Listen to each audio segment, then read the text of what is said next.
was not excited whatsoever to read this book. And so you're really gonna fight with me over whether this is a 1 or a 0? Absolutely, and I'm going to win. It's a 0 in my opinion. I don't think it did anything right, and it's like there was a lot of it had a lot to say. It had a lot to say. That's gotta be a 1. It was philosophical. It was waffling. It wasn't philosophical. It was waffling. It was preachy. All Oliver Lewis wants to do is run the family business with his dear beloved sister. The government, however, has other ideas. Those ideas being a game that entices people to design their own war machines and pilot them from the safety and sanctity of their own front rooms. And if there's one thing I know about this kind of story, it's the highest bidder always wins. I thought this idea was, well, it's not original, but I also... Pause this video right now. Go and read Operation Bouncehouse by Matt Dinniman. And when you've read it, you can join us for the discussion. Or you can join us anyway, because we're going to tell you all about it. My name's Elijah. And I'm Joseph, and welcome to the Aisha Library. Yes, I agree with you. Even though you didn't finish making your point, it seemed like it was going to be a very good idea. It seemed like it was going to be action-packed, full of action. And I thought it was going to be entertaining. And for me, it just fell flat. It fell flat. It didn't deliver, which is unfortunate. I was bored. I struggled to get through. I was bored. I struggled to get through. Yeah, I should never be bored in a story about war machines and being piloted from your own room and AI and all this kind of stuff. Yeah. You should never be bored in that kind of story. I think it did pick up a little bit towards the end, but for the most part, it was a drag. How many have you got? How you getting there, mate? I got 3. How you getting there, mate? How you getting to the end? Yeah, exactly. I got 3 as well. So I'll go first. At the start, Oliver is the kind of man who drifts through life untouched by consequence.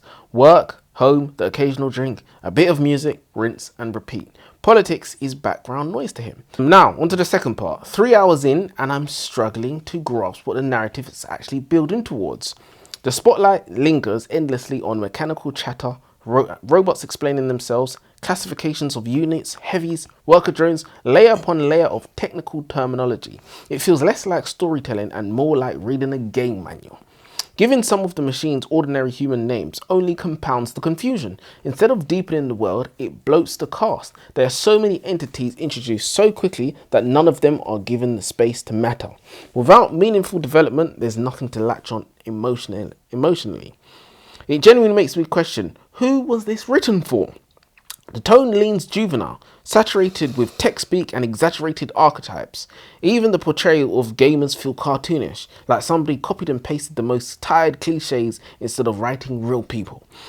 At the moment, it reads less like a novel and more like a noisy cutscene that never quite transitions into a story. But I think its main issue is too many characters. I think the easiest way to improve a book is to cut the cast in half. Let's get to know the people. Make us take an interest. We will involuntarily start to care. Because as the story is, I just don't care for anybody.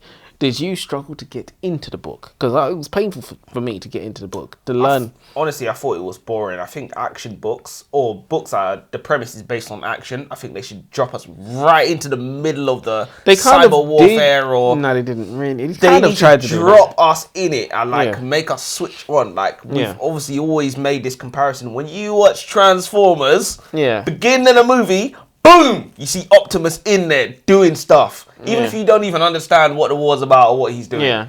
But it's just about the action. It's about bamboozling people with the magic of the theatre of war.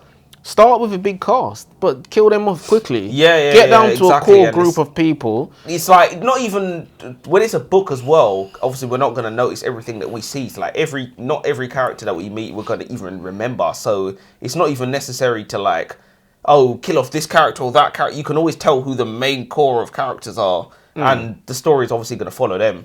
Yeah. So I agree. When there's too many characters, you just don't really care about any of them, to be honest. This is a rookie mistake as well. I was just bored, and that's the worst thing you can be with a book, in my opinion. This is the kind of story that tends to grab me. A linear plot, single focus, lots of action, and a cool title. I'm locked in. Of course, this isn't the first story to reimagine a sci-fi war as a futuristic video game, but then a good idea is a good idea for a reason. I don't actually think it's a bad thing to reuse ideas that have been used before, or base stories off ideas that have come before, because for me, it's all in the execution. For me, this book could never have flopped. It could never have When flopped. I hear the premise, if I read the intro again, I'll be like, yes, this story's like gonna bang. this, you know what I mean? Like you can't mess this up. You're promised everything. Every time I say that about author, though, you can't mess this up. They end up messing it up, or they prove me wrong.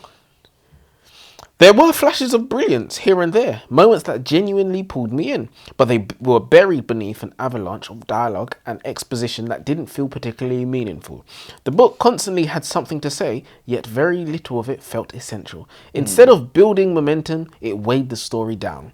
Reading it felt like wading through thick mud, not because the prose was poor, but in fact because the writing itself had quality, but the experience lacked energy. I wasn't confused, I wasn't overwhelmed, I was just uninterested, and that's worse. The pacing didn't help, action sequences were rare, and when they finally arrived, they never quite delivered. There was no surge of adrenaline, no sense of chaos or urgency, nothing that made me sit up and think, this is wild. The tension never truly spiked. As a result, finishing the book felt more like completing a task than enjoying a story. The emotional connection was also missing. The characters were introduced and described, but not in a way that made me invest in them. I didn't dislike them, I just didn't care. And indifference is fatal in fiction. If I had to summarize my reaction, it would be this. I kept waiting for the book to level up. I wanted sharper stakes, deeper character work, stronger momentum. It felt like it was always on the verge of becoming something gripping, but never quite crossed that line. At times, it seemed as though the narrative leaned heavily on witty one-liners, particularly from Roger, to inject life into the story. While these moments were occasionally amusing, they weren't substantial enough to carry the weight of an entire novel. In the end, I didn't hate it, I just never felt fully there with it. And that lingering sense of, it could have been more, is what stuck with me the most. And I just don't think Roger was the antidote to this story. Do you think that the author relied on the humorous aspect of the book too much? That is a good point. I even forgot about it. You just reminded me when I've said that. I know. Because it was such a long time ago that I read this book. But yeah, no, 100%. I didn't really feel like any of the characters, I didn't really connect with any of the characters. My next point's actually about the characters as well. I was just reading that. Well, I think there's one character towards the end of the book that I like. I don't know if I mention it. I kind of mentioned it. For me, I just think characters are so important because it's their journey that you're expecting me to follow and care about. It's not even, do you know what? Just give me one. Just one good one. Because sometimes one, if all of them are mediocre and you put all your effort into one, that makes him seem even better. Yeah, by comparison. And it takes one person can absolutely carry a book. Yeah, it's been done. Yeah, exactly. It's definitely been done. And that's really what the disappointment's about, because you mentioned your experience of this book being what it could have been versus what it was. When you go to a restaurant, you never want to leave the restaurant thinking, oh, what could that plate of food have been if the chef, was not a fucking idiot or whatever it was. Yeah. So disappointment is often worse than thinking something's bad. Exactly. And it was sold. I think they oversold it as well. I think it was oversold. Sometimes a premise can oversell itself, though, because the premise is so good. I don't think it's intentional, but it's still for sure. It's still like, come on, 100%. Alien invasion, drone technology. Yep. Let's say your girl says she's taking you to a movie. There's an alien invasion, drone technology. There's like war machines that people pilot, and it's a game and stuff like that. You go there, and it was this. Yeah. Never let her take me to the movies again. I spoke too soon. This book is slowly but surely losing me. I'm finding the characters uncompelling, and with a strong sci-fi premise like this, I find the characters often need more care and attention to detail to achieve good balance. I just didn't really care about any of the characters. I felt like there was too many as well, but more... I'm happy with a large cast, unlike you. I'm happy with a large cast if I actually care about 2 or 3 of them or 4 of them. Do you know what I mean? If it's like, when the characters are bad, it's just, for me, I just don't care about the story. I don't want to follow the story. In fact, the plot needs to do double time to like. Yeah, and this wasn't really one of those amazing plots. I mean, this is basically an action book. It was never Nothing gonna wrong with be. that. Yeah, exactly. It was never gonna be. The strength was never gonna be in the plot. It was always gonna be in the scenes, in the characters, and action in general. But we have yet to read a good sci-fi book, which is Oh yeah. interesting, I suppose. I'm trying to think of all the sci-fi books we've read now. Um, I'll check my notes. what's that one on the island? Oh, I know which one you're talking about. I remember the cover. I just don't remember. Yeah, what it is. I remember the cover as well. Was that super colourful Yeah, cover? yeah. Like I know a what you're rainbow talking sort of about, thing. where it had the island at the end of the world, and Yeah. it was the last murder at the end of the world. Yeah, Boom. yeah. Rubbish book, by the way. Shocking. One of the biggest hurdles for me was believability. We were introduced to ordinary farmers, people whose lives revolved around crops and routine, and within what feels like minutes, they're coordinating complex combat maneuvers like seasoned operatives. Yes, Roger the AI is feeding them intel and strategy, but information alone doesn't instantly transform civilians into elite fighters. The leap in competence felt abrupt and unearned. That said, the audiobook did elevate the experience. Roger's performance had personality and sharpness, and the British antagonist was voiced with real flair. Certain lines landed with far more weight because of the narration. Here's an example. That was the problem with war. It was always butchered. I always butchered. That was the problem with war. It was impossible to colour within the lines. And here's another one. The Earthlings have come to commit genocide. It's what they've always done. So delivered aloud, those moments had genuine impact. So no, this isn't a zero. There are solid ideas here, but strong concepts need disciplined execution, and that's where the story falters. The pacing of revelations, especially regarding Roger's true nature, felt mishandled. As the AI as antagonist twist is a compelling idea, but it arrives too late to reshape the narrative in a meaningful way.